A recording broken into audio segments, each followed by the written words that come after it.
চিংড়িঘাটায় শেষ মেট্রোর কাজ। দীর্ঘ প্রায় 18 মাসের অপেক্ষার পর অবশেষে শেষ হলো চিংড়িঘাটা মেট্রো প্রকল্পের গুরুত্বপূর্ণ কাজ। মাত্র 120 ঘন্টার ম্যারাথন কর্মযজ্ঞে কাজ সম্পূর্ণ করল রেল বিকাশ নিগম লিমিটেড।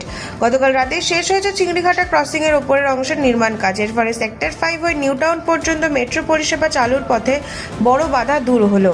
কাজের জন্য এম বাইপাসে সকাল 8টা পর্যন্ত যান নিয়ন্ত্রণ জারি ছিল, তবে কাজ শেষ হতেই তুলে দেওয়া হয়েছে সেই নিয়ন্ত্রণও। যাত্রীদের জন্য এবার মেট্রো পরিষেবা আরো সহজ ও দ্রুত হতে চলেছে।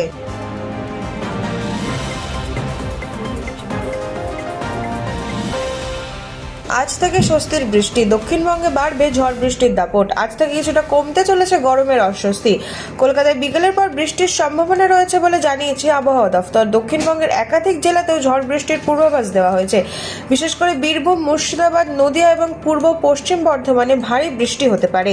আবহাওয়া দফতরের পূর্বাভাস, বুধবার থেকে দক্ষিণবঙ্গে আরও বাড়বে ঝড় বৃষ্টির পরিমাণ। কলকাতা সহ প্রায় সব জেলাতেই ভারী বৃষ্টির সম্ভাবনা রয়েছে। বৃহস্পতি ও শুক্রবার বজ্রবিদ্যুৎ সহ বৃষ্টিপাতের আশঙ্কা বেশি। অন্যদিকে উত্তরবঙ্গে ঝড় বৃষ্টির সম্ভাবনা রয়েছে, তবে বুধবারের পর সেখানে ভারী বৃষ্টির কোনো সতর্কতা নেই।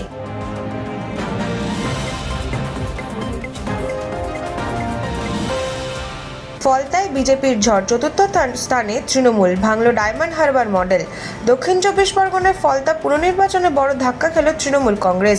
একসময় যে কেন্দ্রে বিপুল ব্যবধানে জিতেছিল তৃণমূল, সেই ফলতায় এবার চতুর্থ স্থানে নেমে গেল তৃণমূল।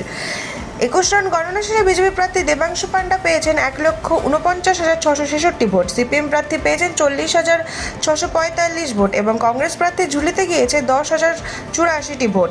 অন্যদিকে তৃণমূল প্রার্থী জাহাঙ্গীর খান পেয়েছে মাত্র 7,783 ভোট। ফলে বিজেপির জয় হয়েছে 1,09,021 ভোটে।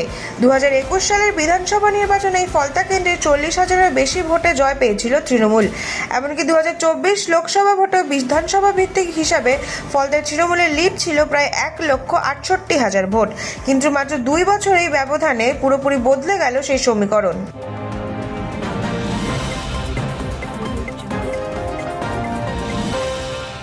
ফের জ্বালানির ধাক্কা। কলকাতায় পেট্রোল ডিজেলের দামে বড় বৃদ্ধি। দেশ জুড়ে আবারও বাড়ল পেট্রোল ও ডিজেলের দাম।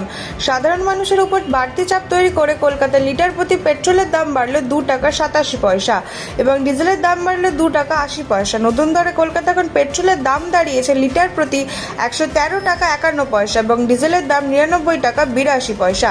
মাত্র 4 সপ্তাহের কম সময় নিয়ে চতুর্থবার বাড়ল জ্বালানির দাম। পরিবহন খরচ থেকে শুরু করে নিত্য প্রয়োজনীয় জিনিসের বাজার দরেও এর বড় প্রভাব পড়বে বলে আশঙ্কা করা হচ্ছে। এদিকে লাগাতার মূল্য বৃদ্ধিতে সাধারণ মানুষ চরম ভোগান্তির মুখে পড়েছেন।